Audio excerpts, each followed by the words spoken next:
Hey, what up guys? Happy holidays, it's Mikexingchen. You know, I talk a lot on this channel about how little we really know about our past, but what's awesome is that we keep searching, and every year we make discoveries that either tell us more and more about where we came from or just flat out confuses us. So here are some of the most amazing or mysterious archaeological discoveries made in this past year.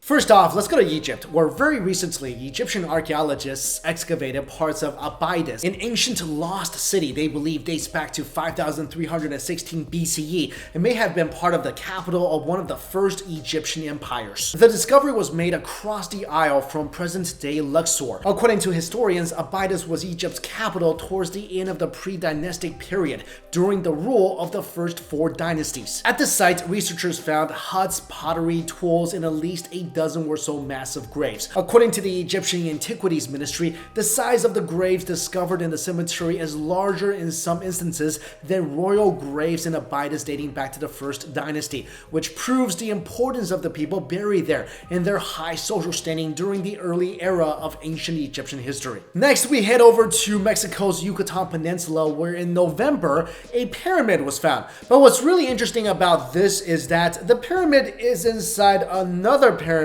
and that's inside yet another pyramid. So kind of like the nesting Russian dolls of pyramids. The multi-layered monument known as the Temple of Kukulkan was already discovered in the early 1800s, with the second pyramid discovered in the 1930s. But no one knew there was yet another pyramid inside until this year when 3D imaging technology was used. The smallest pyramid, which measures around 33 feet tall, was built between 550 and 800 CE during the classic period of Mayan civilization. The middle pyramid was built somewhere between 800 to 1000 CE, and the largest pyramid was built around 1050 to 1300 CE. No one really knows for sure why the pyramids were built this way. Some think it could simply be a kind of renovation of the old monuments, or it could have been used to mark the arrival of a new leader. I think if they keep looking inside, they're gonna find yet a smaller pyramid, and then a smaller pyramid, and the last one is gonna be like the size of this. The third discovery on this list took place in China's Shanxi province, my hometown, where researchers found out that the ancient Chinese really like to throw a cold one back because they found beer making equipment from between 3400 and 2900 BC. According to Jiajing Wang of Stanford University, China has an early tradition of fermentation, and evidence of rice-based fermented beverage has been found from the 9,000-year-old Jiahu site. However, to our knowledge, the new discovery is the first direct evidence of beer making in ancient China. This next discovery is literally out of this world. In the 1920s, when scientists discovered the cursed tomb of King Tutankhamun, they also found two daggers hidden within the folds of the mummified body. One of them was made of gold, and the other was 34 centimeters long, had a decorative gold handle and a crystal knob at the end. The blade is clearly iron of some kind and was encased in a gold sheath. Researchers from Italy and Egypt used a new and non-destructive technique called X-ray fluorescence, or XRF spectroscopy, which basically shoots X-rays at the target, and according to their findings, which were published earlier this year in the Journal of Meteorites and Planetary Science, the blade is made of iron, nickel, and cobalt, which not only strongly suggests its meteoritic origin, it is nearly identical to a meteor found 150 miles west of Alexandria. Number 5, this discovery was made completely by chance when an amateur archaeologist named Dennis Holm with a metal detector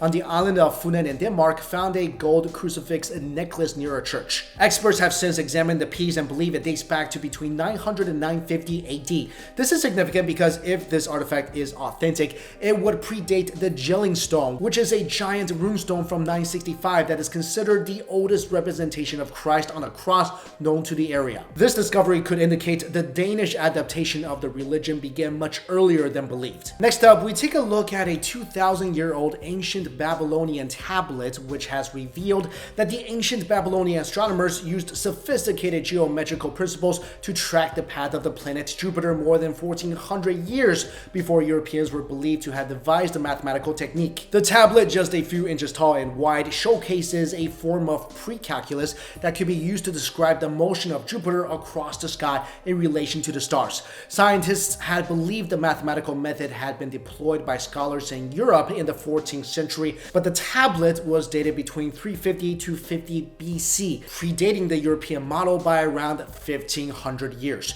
This means that these ancient astronomers had not only figured out how to predict Jupiter's path more than 1,000 years before the first telescopes existed, but were using mathematical techniques that would form the foundations of modern calculus as we know it. So if you're suffering in your calc class right now, blame these guys. Number 7, this discovery is, well, we know it's a sphere and we think it's really old, but that's about it.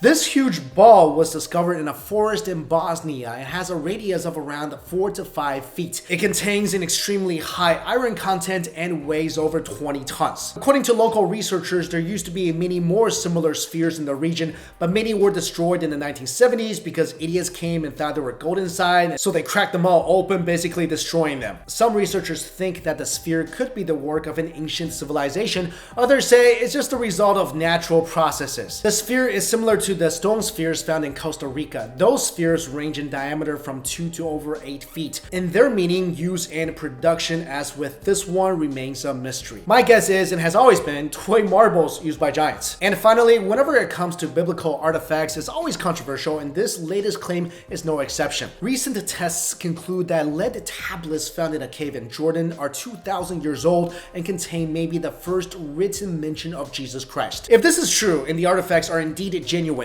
this would be the biggest discovery of a biblical artifact since the Dead Sea Scrolls. According to researchers, the ring binder looking tablets contain the earliest portrait of Jesus Christ, and the scripts are written in Paleo-Hebrew. The contents of the tablet suggests that the God Christ worshipped was both man and woman. The scroll bear 8 pointed stars believed to represent the coming of the Messiah and also refers to Jesus by name and names apostles James, Peter, and John. The controversy is that many experts think that this is fake, but Professor Roger Webb and Professor Chris Janus studied the scrolls at the University of Surrey's Nodus Laboratory and validated their legitimacy. So if that's true, the tablets would offer insights into the life of Jesus that is not included in the Bible. So there you go, guys. A lot of new, interesting archaeological discoveries this past year. Let me know if you have any ideas on what that giant metal ball is and what it's used for. And why do you think similar spheres are found all around the world? Thanks for watching, you guys.